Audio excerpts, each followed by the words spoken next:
I am Ankita Robin and welcome to SG Global News.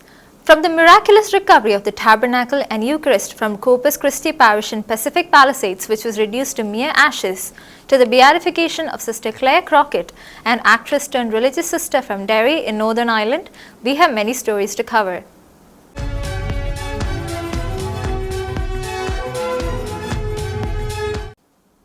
A devastating fire engulfed Corpus Christi Parish in Pacific Palisades, leaving the church in ruins.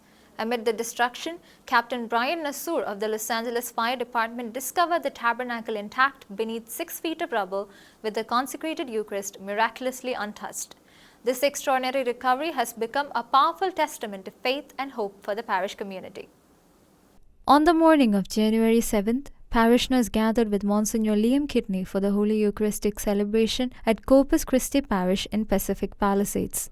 Tragically, later that evening, their beloved church was engulfed in the raging Palisades fire, which reduced the parish to rubble, ashes, and a skeletal steel frame.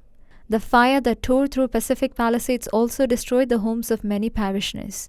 In the wake of the tragedy, the Corpus Christi community was welcomed by St. Monica Catholic Church in Santa Monica, where they have been celebrating Holy Mass since the devastating blaze.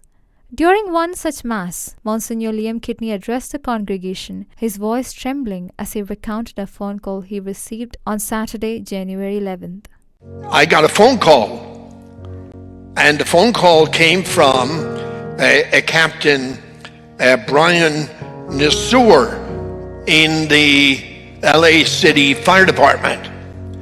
And he called me up and he said, "Father Kidney, I'm here in your church at Corpus Christi, and I have found this big gold box.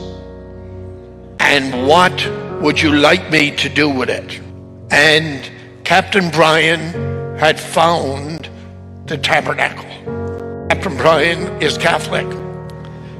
On the other end of the line was Brian Nassour, a captain with the Los Angeles Fire Department. Captain Nassour, a Catholic, had been stationed across the street from Corpus Christi Parish in Pacific Palisades during the fire. After an intense night battling the flames, he was taking a moment of rest at his desk when he felt compelled to inspect the ruins of the church. Amidst 6 feet of rubble, Nassour was astonished to discover the brass tabernacle completely intact. Even more miraculous, the consecrated hosts within the tabernacle had remained untouched by the fire. Without delay, he contacted Monsignor Kidney and with the help of his crew transported the 300-pound tabernacle to the safety of the fire station. The firefighters were also able to recover several other sacred items, including 3 unbroken containers of holy oil. Speaking to Angeles News, Nassour shared his amazement. Quote, "Talk to any firefighter. In any religious building, what usually survives is the cross and certain specific items that are highly religious, unless they have been specifically set on fire." End quote. Nassour believes that more than the craftsmanship of the tabernacle contributed to its survival. He described the moment as awe-inspiring even for other firefighters who weren't religious. Monsignor Liam Kidney was deeply moved by the recovery of the tabernacle. Addressing his congregation, he affirmed the real presence of Jesus in the Eucharist and reminded them of Christ's enduring presence among his people. Our Jesus is amongst us in each other, and our Jesus is amongst us in his presence in the Eucharist. And the fact that he travels with us from Corpus Christi to St. Monica's, we are blessed. The fire that consumed Corpus Christi Parish, along with the miraculous recovery of the Tabernacle and Eucharist, carries a profound message. Just as Yahweh journeyed with the Israelites from Egypt through the Red Sea, into the desert, and finally to Canaan, dwelling among his people, so too does the Lord Jesus remain ever present with us. South Korea made history as its impeached president Yoon Suk-yeol was arrested at his Seoul residence, marking the first ever detention of a sitting president in the country. His arrest follows charges of inciting riots and insurrection after imposing martial law, which ignited fierce public backlash and ultimately led to his impeachment. South Korea's impeached president Yoon Suk-yeol was arrested by law enforcement officials on Wednesday at his Seoul residence, marking the first time in the country's history that a sitting president has been detained. More than 1,000 anti-corruption investigators and police officers gathered at Yol's residence to make the dramatic arrest. The arrest followed a month of disarray in the country, with Sokyol found guilty of various offences, including inciting riots and insurrection over his imposition of a brief period of martial law last December. His decision to implement martial law sparked fierce opposition from the South Korean public. Protesters clashed with security forces who were attempting to take control of the National Assembly. Yoon eventually withdrew the martial law orders after lawmakers, including members of his own party, blocked it. The opposition then capitalized on Sokyol's growing unpopularity by launching an impeachment motion against the president. While the first attempt to impeach Yoon failed, the opposition succeeded on a second try, leading to his impeachment.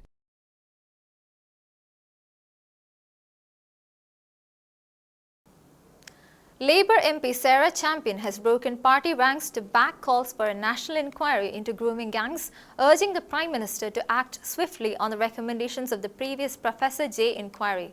Meanwhile, Elon Musk has accused current UK Prime Minister Keir Starmer of enabling grooming gang scandals by failing to prosecute key cases during his time as the Crown Prosecutor. The controversy highlights decades of systemic failures, including reports of over 14,000 girls exploited in Rotterdam alone.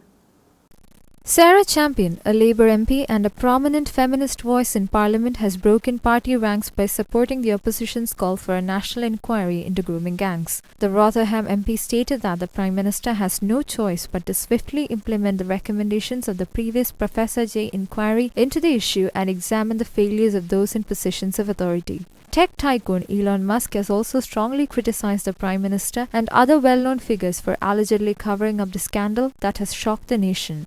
The row between Musk and the Prime Minister centers around a series of cases in which groups of Pakistani men, primarily of Islamic faith, were convicted of sexually assaulting young white girls across the UK. In the Rotherham area alone, at least 14,000 girls aged between 12 and 22 have reportedly been exploited by such gangs since 1998. The conduct of Keir Starmer during his tenure as Crown Prosecutor is now under scrutiny. Professor J's inquiry suggests that Starmer declined to prosecute a Pakistani origin man accused of sexual assault, deeming the 14-year-old victim unreliable. Musk, in a tweet, accused Starmer of being complicit in destroying the lives of thousands of British girls. He argued that Starmer's inaction had emboldened grooming gangs to prey on young girls without fear of being caught. Pope Francis has released his much-anticipated autobiography, Hope, in over 100 countries, marking the first-ever memoir by a reigning Roman pontiff. Written in collaboration with Italian journalist Carlo Musso, the 320-page book delves into his life story from his family's migration to Latin America to his journey in faith and leadership. Highlighting themes of hope, the book also addresses global issues like war, immigration, the environment, and the future of the Church. Pope Francis's much-awaited autobiography, Hope, was released in over 100 countries on Tuesday, January 14th. Written in collaboration with Italian journalist Carlo Musso, the 320-page book is also available in English, published by Random House in the US and Viking in the UK.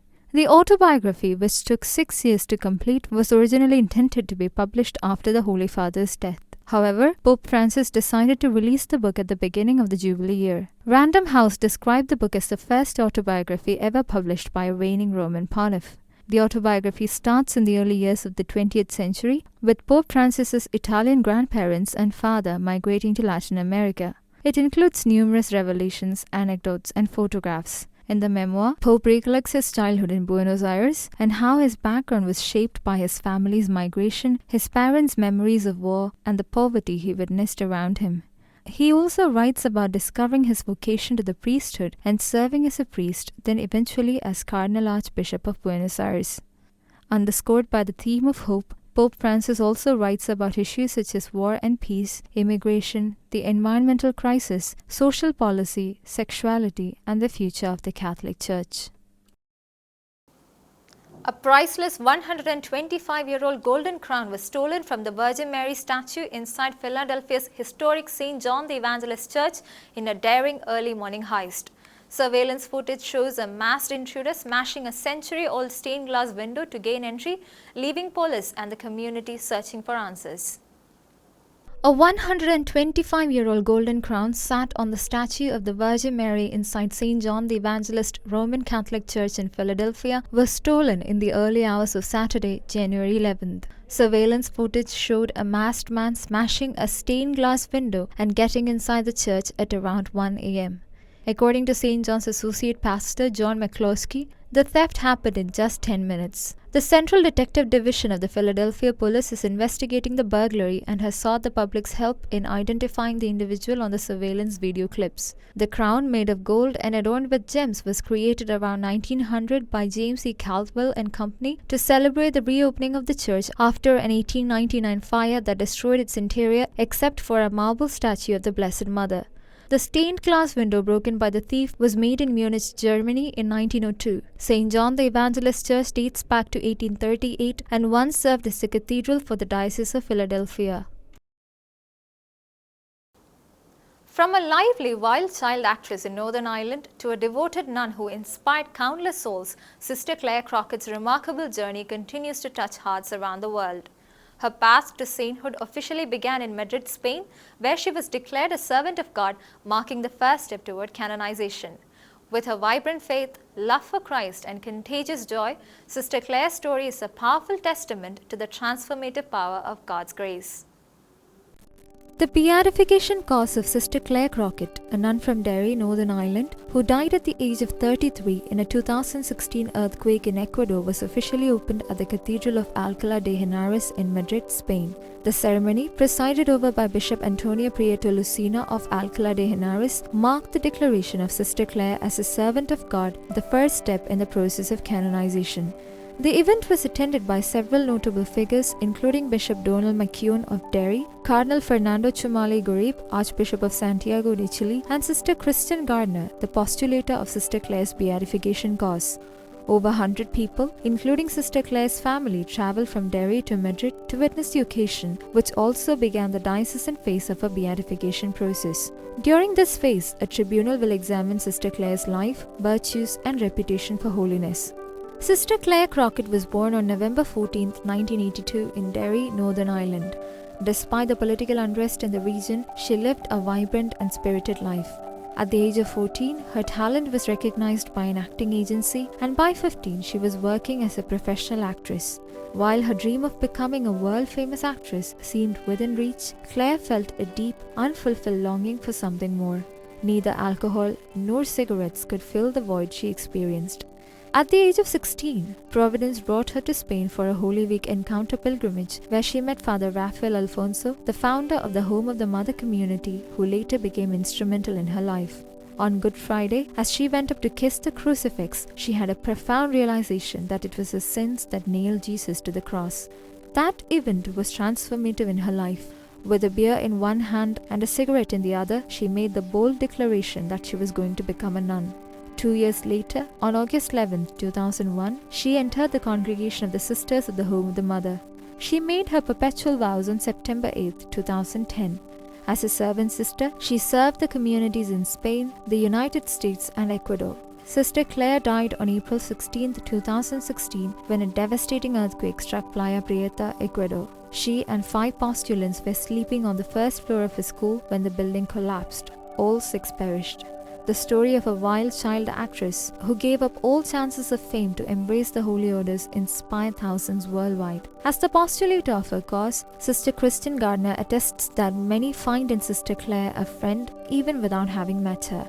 In 2018, her life was documented in All or Nothing, Sister Claire Crockett, a film that beautifully captured her journey from a wild child to a devoted bride of Christ. Bishop Eamon Martin, Archbishop of Armagh and Primate of all Ireland, posted on X that her story was an inspiration for young people and for all of us who wanted to surrender to God's will in our lives. Sister Claire's courage, vivacity, faith, and love for Christ continue to inspire and draw people closer to God. Her legacy is a powerful reminder of the joy and fulfillment found in following His will. That's all for today. Until we meet again, God bless and thank you.